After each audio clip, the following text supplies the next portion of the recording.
सिंह मुर्दाबाद मुर्दाबाद मुर्दाबाद। तिलका मांझी विश्वविद्यालय के बीसी मुर्दाबाद मुर्दाबाद मुर्दाबाद। आर.के. सिंह मुर्दाबाद मुर्दाबाद मुर्दाबाद। आर.के. सिंह ताना रवैया बंद करो, बंद करो बंद करो। बीसी ताना रवैया बंद करो, बंद करो बंद करो। प्रभारी प्राचार्यों को पद मुक्त करो, मुक्त करो मुक्त करो। प्रभारी प्राचार्यों को पद मुक्त करो, मुक्त करो मुक्त करो। आर.के. सिंह मुर्दाबाद मुर्दाबाद मुर्दाबाद। आर.के. सिंह मुर्दाबाद मुर्दाबाद मुर्दाबाद। आर.के. सिंह मुर्दाबाद मुर्दाबाद मुर्दाबाद। डॉक्टर सीता सिन्हा मुर्दाबाद मुर्दाबाद मुर्दाबाद। कॉलेजों को लूटना बंद करो, बंद करो। बिहार के शिक्षा जगत में हो रहा है छात्रों के जीवन संग खिलवाड़। शिक्षा विभाग के नियम कानून को तक पर रखकर छात्राओं से किया जा रहा है अवैध वसूली। विश्वविद्यालय के वीसी और कॉलेज के प्रचार कर रहे हैं अवैध वसूली। 10 से 20 लाख दो और प्राचार्य का पद पाओ। आपने जितने आरोप अभी सुने हैं, ये आरोप हैं यूथ कांग्रेस के उन छात्रों के जो विगत कई सालों से कॉलेज और विश्वविद्यालय के भ्रष्ट कर्मियों के दमन का शिकार हो रहे हैं।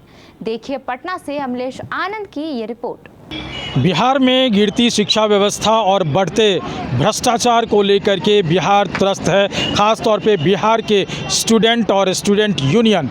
बता दूं कि आज यूथ कांग्रेस ने पटना के गर्दनी बाग में बिहार सरकार को याद दिलाते हुए और पटना विश्वविद्यालय के कुलपति को पदमुक्त करने को लेकर यहाँ अनशन धरना पर बैठे हुए हैं और इनकी तकरीबन अनेक मांग है। जिस तरह से विश्वविद्यालयों में भ्रष्टाचार का व्याप्त पसराव चल रहा है और साथ ही एससी और एसटी और लड़कियों को मुफ्त शिक्षा की जहां प्रावधान है वहां उनसे अवैध वसूली की जा रही है। आइए हम जानने की कोशिश करते हैं कि आखिर ये मामला है क्या मामला है जो इस तरह के धरना प्रदर्शन चल रहा है आपके पास।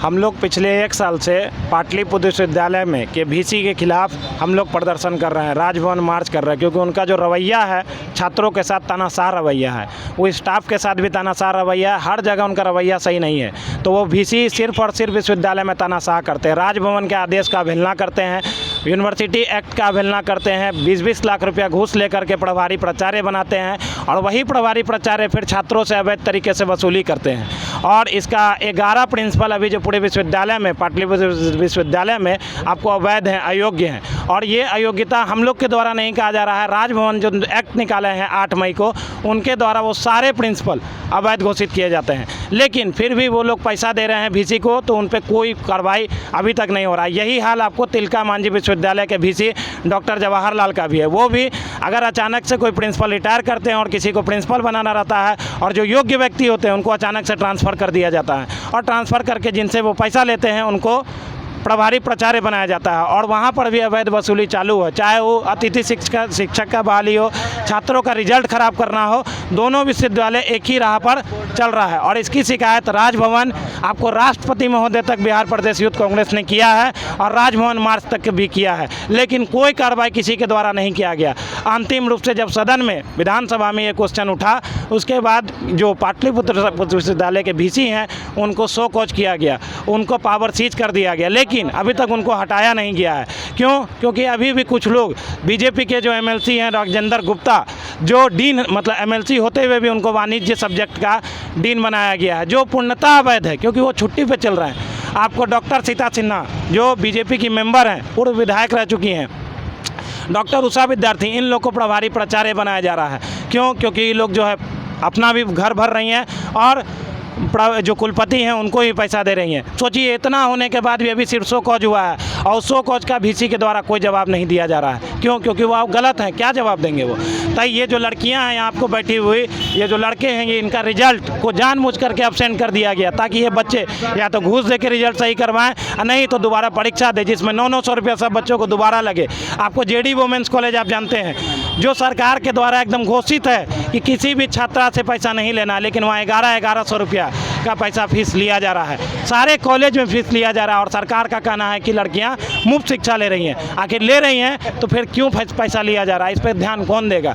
ना सरकार का ध्यान है, ना राजभवन का ध्यान है, ना विश्वविद्यालय कुछ ध्यान देना चाहता है। और छात्र अगर समस्या लेके जाते हैं तो उनको वीसी गाली दे करके बात करते हैं कि मेरा कोई कुछ नहीं कर सकता है, हम पैसा पहुंचाते हैं। वीसी का डायरेक्ट कहना है कि हम बड़े बड़े अधिकारियों को पैसा पहुंचाते हैं, सेंट्रल मिनिस्टर तक मेरा सेटिंग है, अगर कोई कुछ नहीं कर सकता है मेरा।